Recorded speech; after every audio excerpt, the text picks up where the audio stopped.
안녕하세요. 곽정민입니다.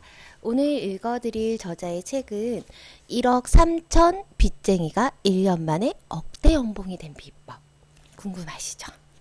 이거 강은영 작가님께서 지은 책인데요. 본인의 경험담을 적어 놓으셨어요. 처음에 1억 3천 그리고 억대 연봉자 이게 궁금했던 거는 아니고요. 사실은 정말 이분이 학원 경영을 어떻게 하는지, 그리고 이분이 책의 특징이 뭐냐면 3P라는 그 바인더, 3P 자기경영연구소에서 독서와 그다음 바인더 교육을 통해서 경영자로 환골탈태를 했다는 내용들이 나와 있어요. 그래서 독서 경영을 어떻게 했는지, 그리고 바인더가 어떤 건지가 되게 궁금해서 확인을 해봤는데, 이분은 전남 하순에서 10년째 이보용 토킹클럽을 운영하고 있고, 처음에는 20대 때는 학원가에서 조금 일을 하셨고, 그러다가 주부가 된 후에는 공부방 상가를 얻어서 공부방 정도를 하셨대요. 그러다가 진짜 주변에 돈 하나도 없으니까 1억 3천이라는 빚을 내서 학원을 운영을 하신 거예요.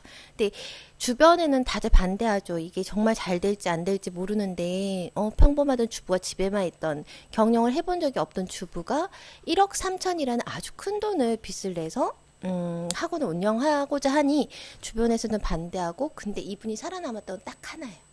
열정이요. 이분은 굉장한 열정을 가지고 그리고 바랬대요. 여기서 계속 나오는 얘기가 뭐냐면, 열정을 가지고 꿈꾸고 상상하고 배우는 걸 늦추지 않았어요. 그리고 또 하나는 독서 경영에 있어서 가장 중요한 게 뭐냐면, 요즘은 트렌드가 많이 바뀌기는 했어요. 책을 많이 읽는다고 좋은 게 아니라 그 한 권을 읽더라도 어떻게 자기 걸 만드느냐가 굉장히 중요하다는 거죠. 그 책을 읽고 나서 내면하고 행동해보고 실천해보고, 그렇게 준비가 탁탁탁탁 됐을 때 앞에 먹잇감이 딱 왔을 때 닦아챌 수 있는 거예요. 이분은 그래서 교육하고 열정이 식지 않게끔 계속 교육을 받아오신 것 같아요. 여기 그러면은 이 토킹클럽 운영할 때 돈이 없어서 어떻게 돈을 모집했냐, 이거를 좀 보게 되면, 어, 지사하고 가맹을 맺고 기동성을 높이기 위해서 광주에 살다가 화순으로 아예 이사를 해버렸어요. 왜냐면은 이보용 토킹클럽이라는 거는 체인점이기 때문에 아무 때나 내주진 않거든요. 그러면은 그 가맹 가능 지역들이 있어요. 그 지역 중에서 화순이 어느 정도 마케팅이 좋고, 거기서 화순에서 최고의 영어학원을 만들어서 최고의 가치를 제공하는, 뒷부분에 이런 얘기도 나오는데요. 배워서 남주자라는 그런 열정을 가지고 일을 하신 분이세요. 그래서 화순으로 이사를 해야만 했고, 마땅히 가진 돈도 없고 고민을 하고 있던 차에 어느 날 친정엄마가 전화를 하셨대요. 가진 것 하나 없는 둘째 딸이 큰 돈을 빚을 내서 학원을 운영하겠다니 집은 구했는지 얼마나 진행되었는지 너무 궁금했겠죠. 그래서 지사랑 가맹도 했고 인테리어를 곧 시작한다고 말씀드렸대요. 가맹비랑 어떻게 마련했냐고 이것저것 물으시는데, 통화 끝에 그렇게 잔뜩 빚을 안고 집까지 월세로 구하면 어떻게 매달 이자를 감당할 거냐. 엄마 걱정 마. 어떻게든 되겠지. 나 잘할 거야. 했더니 엄마가 은행에 모아둔 그 쌈짓돈 있잖아요. 3천만 원을 건네줬대요. 이걸로 전세라도 구해라. 그래서 그 월세라도 조금 줄여야지, 이런 마음이셨던 것 같아요. 처음에는 되게 많이 거절했대요. 나이가 들수록 현금이 힘이 되고 계좌에 잔고를 보면 배가 부르다는 주위 어른들의 말씀이 생각났던 거죠. 근데 엄마가 어린 두 손녀들이 걱정을 하셨던 거예요. 너희 둘은 너희들이 선택한 걸로 고생하고 견딜 수는 있지만 애들은 먼저니 그 애들이 불쌍하지 않니? 라고 얘기를 하셨대요. 근데 이 말은 저는 되게 많이 와닿아요. 저는 그렇게 막 힘들게 고생하게 그렇게 크진 않았지만, 저희 애들이, 제가 직장을 다니고 3개월도 되지 않아서 저희 애들은 떨어져 있었거든요. 둘째 이번은 조금 덜 했는데, 첫 번째는 그래서 어느 순간에 입을 닫은 적도 있었었고, 그걸 극복해냈지만, 너네 둘이 잘 먹고 잘 살려고 너희 가족들이 행복해야 되는데 왜 너는 너만의 이익을 추구하고 사니라는 말을 많이 하셨어요. 그래서 바뀌려고 많이 노력을 했고 지금도 노력하고 있고 하루하루 행복한 날을 살려고 감사합니다, 고맙습니다, 축복합니다 라는 말을 많이 하고 있습니다. 이 저자도 그래서 그 순간 눈물이 핑 돌더래요. 나는 늘 엄마에게 걱정을 끼치는 딸이구나. 서울에서 감정평가사로 성공해 강남에 살고 있는 오빠, 개미처럼 알뜰살뜰 아끼고 모아서 경제적으로 탄탄한 기반을 갖춘 언니에 비하면 엄마에게는 언제나 본인이 아픈 손가락이었던 거죠.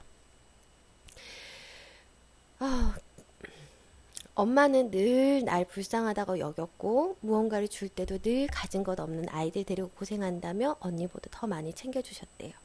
가끔은 언니가 투정처럼 엄마는 은영이만 이뻐해? 차별한다고 하면 너는 이미 기반을 잡았지만 저건 애들 데리고 저렇게 사는 게 짠하지 않니? 그래서 그런다 라고 말씀하셨다고 해요. 엄마 그래서 꼭 잘 돼서 그리고 이 돈 내가 이자까지 내서 빚 다 꼭 챙겨줄게 라고 얘기를 했더니 이자 내야 하는 빚 다 갚고 난 후에 가장 마지막에 갚아라 라고 말씀을 하셨대요. 그래서 화순에서 많이 날지 않은 20평대 아파트를 월세 없이 구할 수 있게 되었고 용기 있게 학원을 하겠다고 선포하고 시작하긴 했지만 걱정이 안 된다면 거짓말이었대요. 이사를 하면서 발생한 이사 비용부터 진짜 정말 현실적이에요. 이사 비용부터 모든 것이 빚의 누적이 있던 현실이었기 때문에 너무나 막막했던 거죠. 시작하기도 전에 낙심하고 앉아있을 수만 없었다. 시작하기로 했으니 당장 발로 뛰어야 했다. 일단 필요한 1억 3천만 원 중 남편의 공제에서 5천만 원을 대출하고 가맹비 등을 해결하고 나머지 8천만 원을 만들어야 하는데 말이 쉬워 8천만 원이지 내게는 상당한 큰 액수였다. 그 당시 살던 전세 아파트가 5천만 원이었으니 그렇지 않겠는가. 매일 새벽마다 나를 도와줄 수 있는 사람을 붙여주시라고 간절히 기도했다. 공사 기간은 3주 정도 소요되었기 때문에 공사비를 지불하기 위해서 시간을 벌 수 있었다. 제가 오늘 왜 이렇게 울컥하냐면요. 이거 보기 전에 김세희 작가님의 영상을 봤어요. 미국에서 아버지를 살리기 위해서 어떻게 했는지 아버지만 살려달라고 자신은 캐나다에 있으면서 아버지는 한국에 계시는데 그 구할 수가 아버지를 도와줄 수가 없어서 매일 할 수 있는 건 성당 가서 기도를 했대요. 그래서 여기도 새벽마다 나가서 기도를 드렸대요. 저희들 다 너무나 약하고 여린 존재들이잖아요. 그 존재들이 제가 이걸 하는 이유도 그런 분들에게 희망을 드리고 용기를 드리고 외롭지 않아요.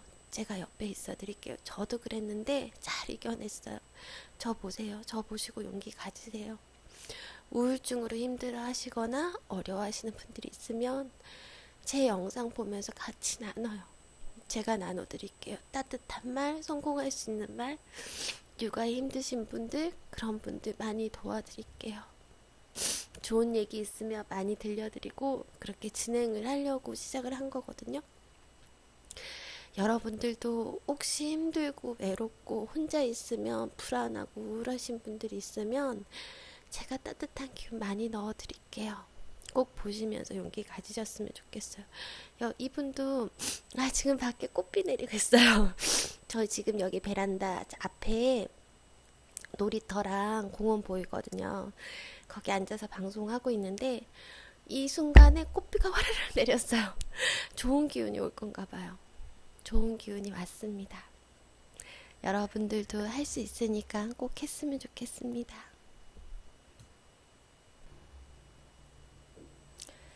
네.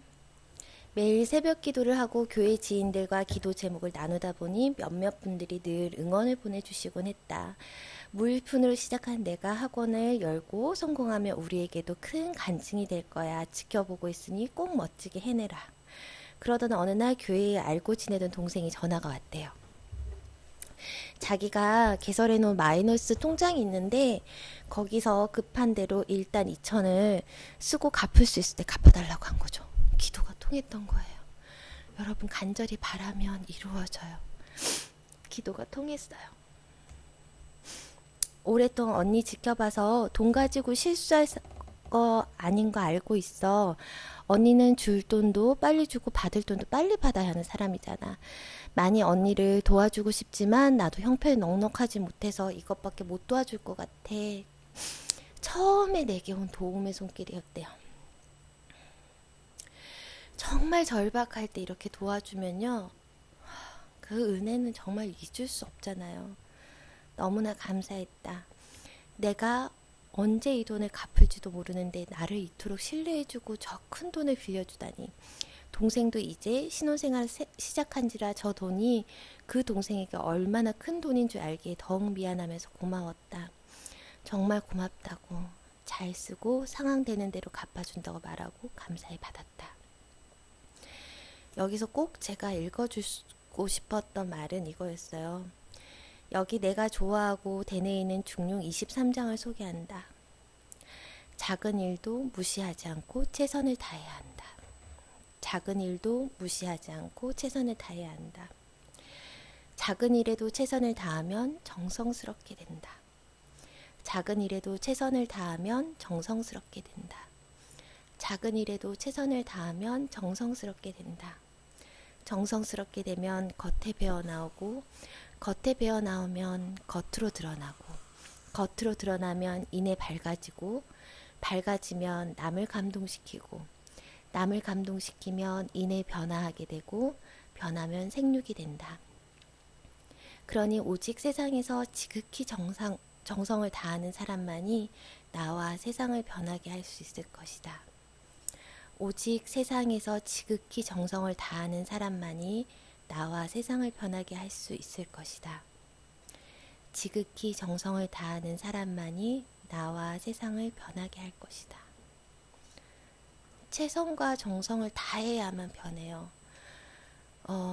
여러분, 많은 자기 개발서를 보면 자기가 꼭 이루고 싶은 거 100일 동안 간절히 적으라고 나오는 것들 책들 많잖아요. 왜냐면요, 저는 주말에는 매번 넘어가서 못 적고 있는데 평일에는 꼭 적고 있거든요. 근데 많이 보고 많이 생각할 수 있는 거예요. 그만큼 매일 적는다라는 거는 정말 적는데 몇 분 걸리지 않아요. 근데 그걸 적다 보면 거기에 집중하고 거기를 생각하게 되고, 그 목표를 위해서 내가 다음에는 뭘 해야 되지?